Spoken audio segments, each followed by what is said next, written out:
Ah, mon collègue a encore touché mon fichier et je me retrouve avec des erreurs partout. Bienvenue dans une minute pour maîtriser Excel. Aujourd'hui, je te montre les différentes façons de protéger des fichiers pour éviter que tes collègues les détruisent. Première protection qui nous vient en tête, la protection de la feuille. Elle sert à protéger les cellules de notre feuille pour éviter de modifier certaines données. Pour protéger ta feuille Excel, tu vas d'abord déterminer quelles cellules tu veux protéger et quelles cellules tu veux laisser libre d'accès. Tu sélectionnes les données que tu veux pouvoir modifier, tu fais clic droit, format de cellule, et dans Protection, tu viens décocher la case Verrouiller. Ces cellules-là seront maintenant disponibles à la modification, même après la protection de ta feuille.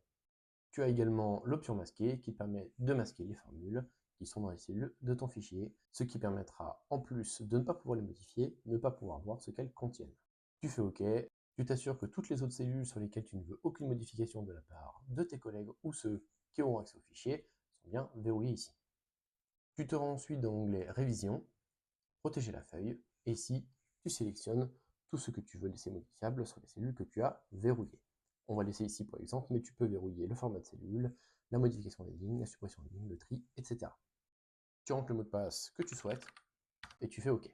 Tu confirmes ton mot de passe, et à partir de ce moment-là, je ne peux plus rentrer de formule ni modifier la cellule qui était verrouillée.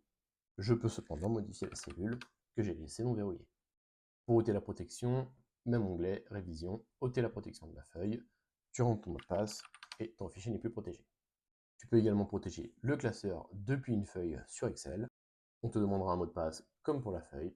Mais admettons maintenant que ton fichier Excel est un programme et que tu veux le laisser en libre service, mais que tu ne veux pas que les gens puissent le modifier, puisque tu veux garder l'original intact.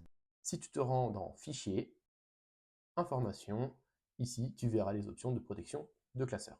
Si tu cliques sur Protéger classeur, tu verras qu'il y a différentes options.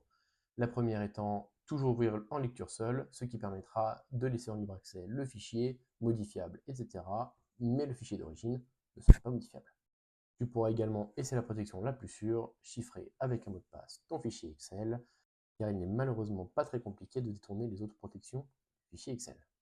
Tu pourras protéger la feuille active comme on l'a vu juste avant, la structure du classeur également comme on l'a vu avant, ajouter une signature numérique invisible ou marquer le dossier comme final. Ces deux dernières étant juste à titre informatif, elles n'ont pas d'effet sur la modification du classeur. Attention donc à ne pas oublier les mots de passe que tu as rentrés pour la protection de tes fichiers Excel. Si jamais tu as oublié tes mots de passe, j'ai fait une vidéo sur ce sujet. Si tu as aimé la vidéo, je te laisse à liker. Si tu as des questions, je te laisse me les poser en commentaire, j'y répondrai avec soin et si besoin en vidéo. Sur ce, moi je te laisse t'abonner et je te dis à demain.